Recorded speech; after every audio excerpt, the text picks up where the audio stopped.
So it's great being back in the UK Parliament with Climate First. And without further ado, you need to start eating, and I need to call Niranjan to the stage. Niranjan, please join us. Please sit. So I'll just do a proper introduction of you, and then let's start chatting. Don't embarrass me. I'll try.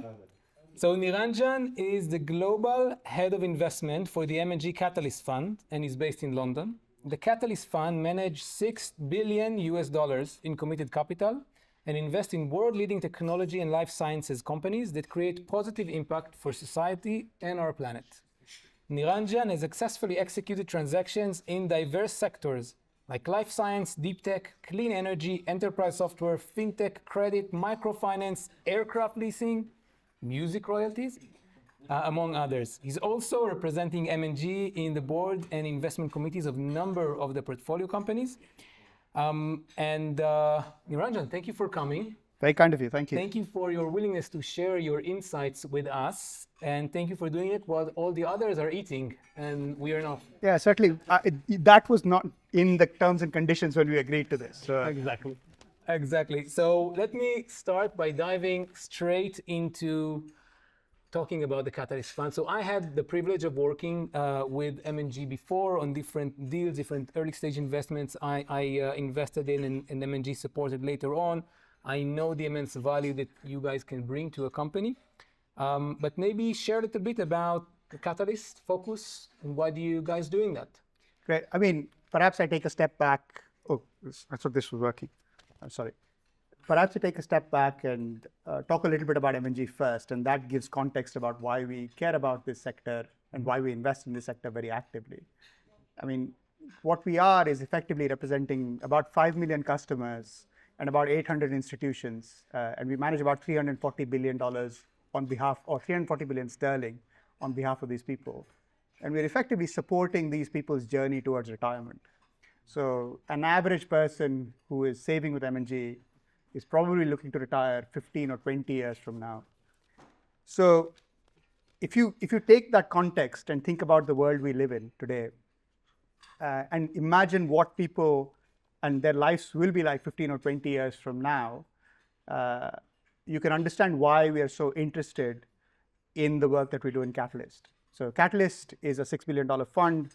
We invest across three main themes: energy transition and climate, human health, and enabling technologies. And the belief is fairly straightforward. If your fiduciary duty is to help these people have a comfortable retirement, you really need to invest in the companies that are addressing some of the largest challenges that we face as a species together and our planet faces. And that kind of thread, that connection between the themes that we invest in and our fiduciary duty effectively is what Catalyst is an amalgamation of. We launched in about 2021. We were very, very lucky to have a large pool of internal capital that was willing to believe in this kind of long-term trend and give us the capital to express this view. We've been going for about 3.5 years, and it's been a very, very rewarding journey. We get the opportunity to work very, very closely with people like Climate First and other amazing people in this room where we have connections and build some amazing businesses that are going to be very, very valuable in the future, not because they exploit, but because they support and help us as a species and as a planet. Is this working also? Yes. All right, great. All right. So let me go straight and ask you in regarding to Catalyst, and as a growth investor, what do you see in climate tech specifically? Where do you see the opportunities? And also, what are the challenges for growth investors in this field currently? Yeah, I mean, so what is growth equity investing from our perspective? And that's probably the first definition. For us, anytime a company is raising between 75 million to anything above that is when a company becomes relevant. So we can write a check of anywhere between 25 to $75 million. So for us, that is growth defined by the check size and the round size. But beyond that, for us, growth is when some of the early technology risk is taken away by people who do that job really well. People like Climate First, who find these entrepreneurs, help them shape their vision, and build a company that we can diligence. So there's product market fit, there is a degree of commercial traction, and our capital is frankly being used to scale that solution up, either through a cost curve which comes down to a commercially viable business, and or expand manufacturing, grow internationally. So that's kind of what we define as growth equity investing. So for us, from that prism or that lens, on climate, the opportunities are vast. We do everything from food and ag and sustainable agriculture and food systems, circular economy, transport, everything to do around carbon and carbon molecules.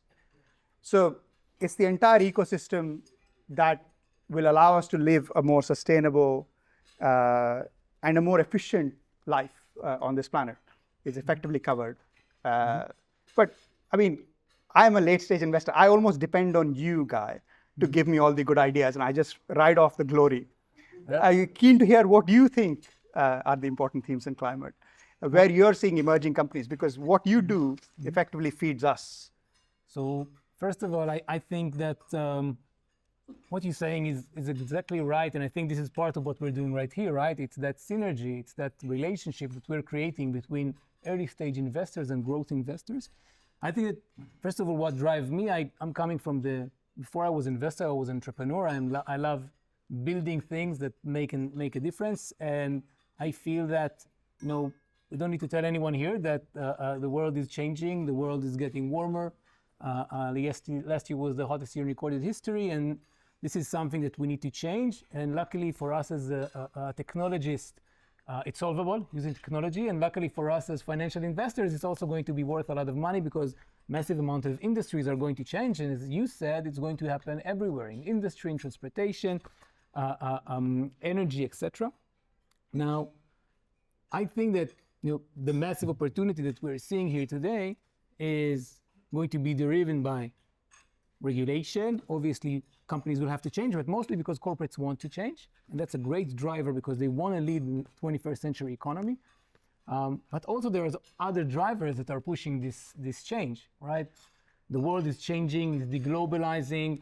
We're seeing the fact that, once we were like smart and financial and everyone else, some other people would manufacture for us. This is changing. We realize in COVID that we cannot rely on those single source suppliers. We realize in the Ukraine war, we cannot rely on cheap gas or wheat, and we need to act. And luckily for us, and later on for you guys, these converge, right? Yeah. Climate tech and companies that answer the globalization change. And I think that, for us, working with you guys, preparing those companies for you, making them predictable, right? Which is what growth investors like. This is part of our responsibility. Then that leads me to a natural question, right? Which is a two-part question, if you allow me. The first part of that question is, what is it that you look for? Because our job is easy, right? You build a company, there is something to underwrite. But when you look at a company, when you look at an entrepreneur, there is less of that. So how do you choose? How do you invest? And how do you pick your winners? And then once you've picked your winners and you've kind of incubated them, what do you look for when you want to partner with a growth equity investor? Can you give us your perspective on that? Yeah, I think that, first of all, I think what I was saying earlier kind of reflects of where I look for, right? I think that we are very much inclined to look for those companies that have massive decarbonization potential, have massive ability to, in the future, create outsized return. But for that, we're also looking what strategic value they're going to bring to those countries, what assets they're going to create in a world that is changing, in a deglobalized way, in a reindustrialized world, right? So we specifically are very interested in anything energy, decarbonizing of energy, batteries, battery recycling, etc., anything industry and material, and supportive software. And the way we choose the companies will actually also be the way we de-risk them, right? Or we're trying to de-risk them for you, which is going for later TRLs, trying to go for successful entrepreneurs that understand their engineering journey from lab to a first of a kind. And basically this is what we're all about. What we're all about transition, right? We need to we like energy transition. We are in the business of transitioning companies from lab to industry. And in industry is also where we meet you guys. And again, part of our responsibility is to get them ready for you to invest. Now, you asked also about the... What do you look for in us? I mean, clearly I'm very good. I know that.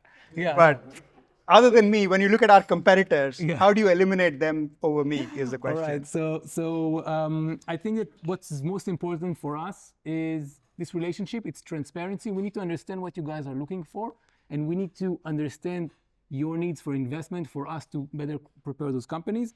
We are also looking for late stage investors that can help our companies get offtakes from usually the other companies that you might be invested in, and also be a bit creative in everything that have to do with how we finance the companies. We have non-dilutive financing that you can use. You have in this room many strategic partners that understand those industries and can be great partners.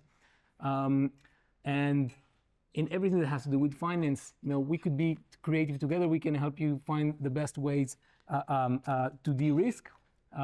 Maybe blended, maybe other kind of debt. But all in all, this relationship, I think, is what we're looking for. Thank you. So let me ask you a question now. We are here in this beautiful House of Commons that assumingly should be green, because the House of Commons should be green and the House of Lords should be red, but we're in a red room, especially for you guys. We changed the environment.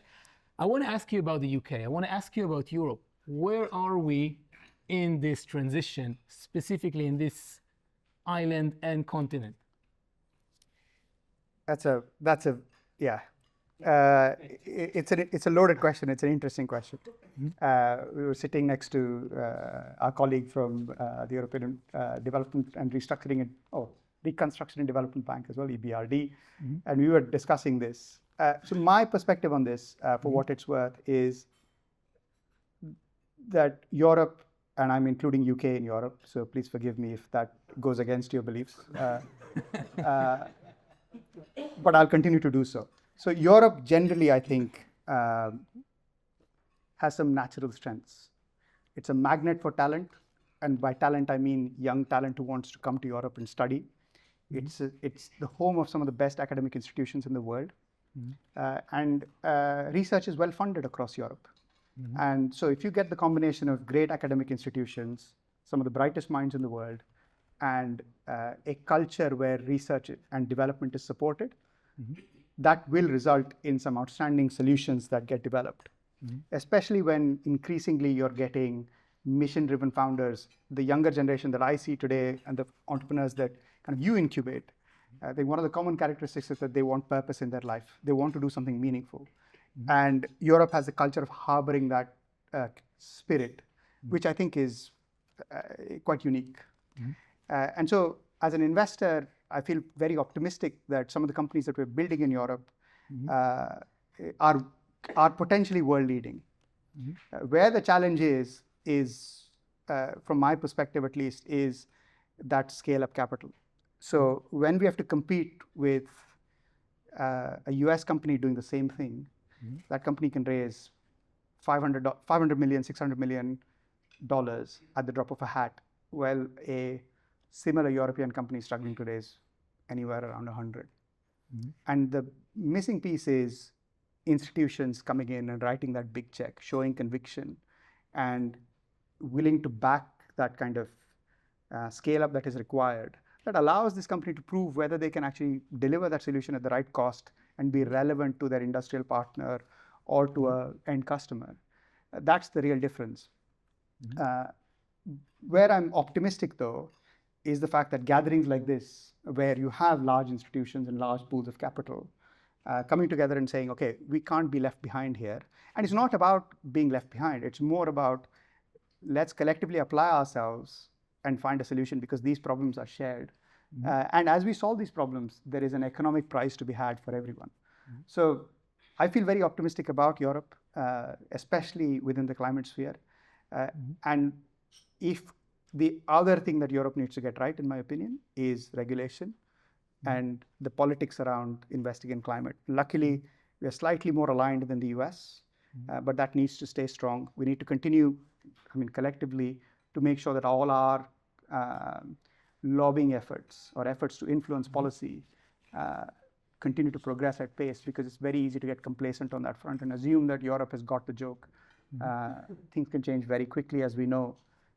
So there's certainly some things that we've got right. There are some natural advantages and some work to be done, in my opinion. But what's your view? I mean, clearly you operate only in Europe. I mean, one of the interesting jobs that I have is I do US and Asia as well, but you are solely focused in Europe. So you must be a big believer. Keen to hear your perspective. Yeah, so at Climate First, we invest in European companies, including obviously UK. Yep.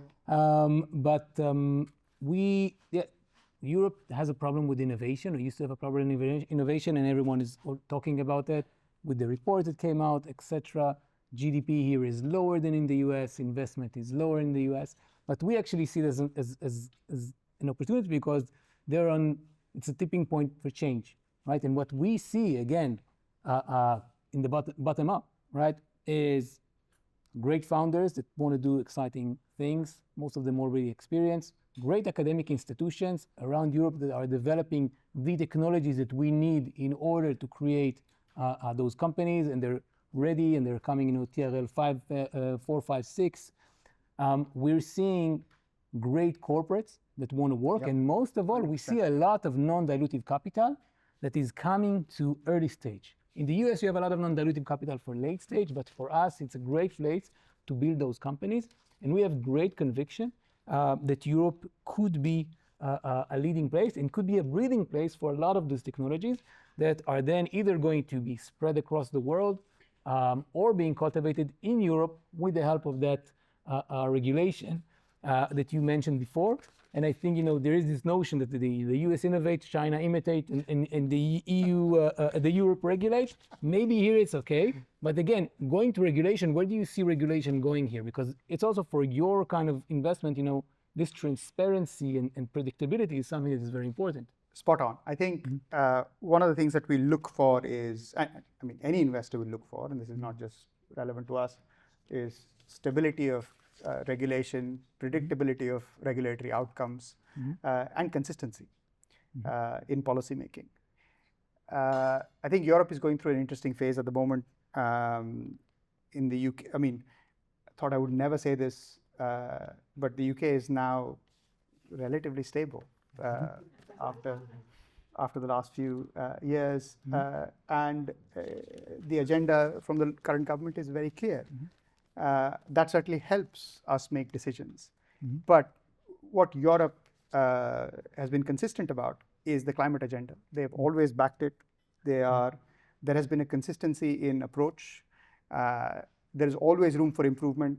I'm sure, people in this room who will argue with me about whether what has been done so far around non-dilutive capital, around regulatory support, around, frankly, putting a cost on negative externalities, and whether that cost is high enough or not, and the progressive regulation around that, reduction of chemical use in agriculture, et cetera, et cetera. All of these issues, I think Europe has taken a progressive stance and continues to take a progressive stance. It's perfectly all right to be impatient and be annoyed at the pace of progress, but I think it would be unfair to say that there has been no progress. So that's my perspective, at least, on this issue. And I want to ask you another question about, there's a lot of, again, we're talking here as an early stage investor with a growth investor. There's a lot of growth investors, right? You have PEs, you have catalytic capital in sovereign funds, you have strategic partners.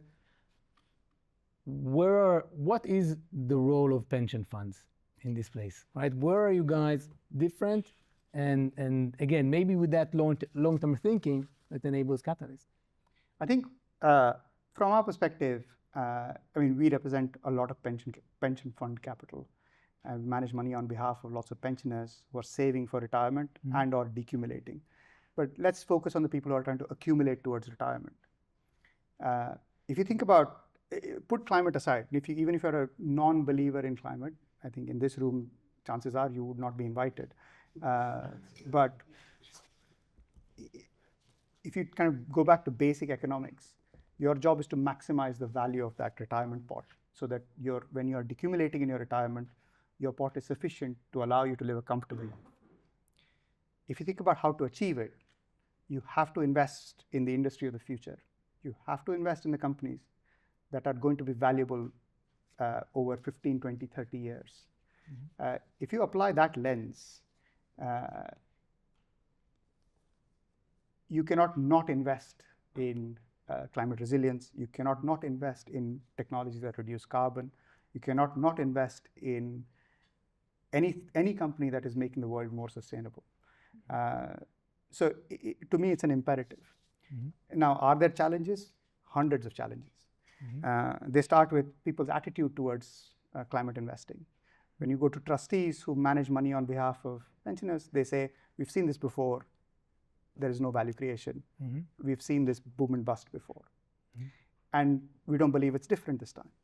So I think our job collectively in this room, whether you're an early stage investor or a growth stage investor, is to make sure that we don't make that mistake of over exuberance, of being irresponsible with the capital that we are trusted with, and or give wrong advice to the founders that work with us, because the cost of failure is very, very high.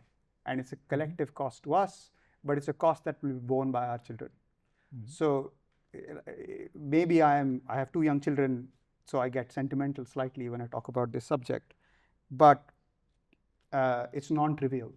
We have to convince pension funds, pension fund trustees who are looking after the best interests of their savers that investing in climate now is the right thing to do. There are enough scientific practitioners. That's the other point. You need expertise to be investing in climate. You have that in abundance in your team, but you need kind of the best players to come forward and the best players to get funded, so that the best companies get funded and the best solutions come forward. And we don't make the mistakes of the past, and we learn from them. So it's an imperative for pension funds to play in this space. It is the only way we can genuinely create value for them as well, so we are aligned. But it's all about execution, and now we need to get the execution right. There's a lot of awareness. There's a lot of data that helps the investment case, but it's a question of education. And that's a collective effort. Can't be done by one fund, can't be done by one investor, can't be done by politicians. Because the other thing is, when politicians turn up to conferences and say, I mandate that all pension funds should invest X% in private assets, the first thing a trustee will do is not listen. They'll say, that's exactly what we don't want to do. So it's about influencing through data, influencing through outcomes, and making sure that when we are allocated capital, we deploy it responsibly. Yeah, I think that when we look at climate tech ourselves as well, we see the massive opportunity. We also see the responsibility to not just deploy the capital that we invest, but also to help others deploy their capital. And it has to do with part of the responsibility is changing perspective, right? It's changing the perspective of other investors, moving away from those concepts of, you need to show me ARRs and good in several, partners.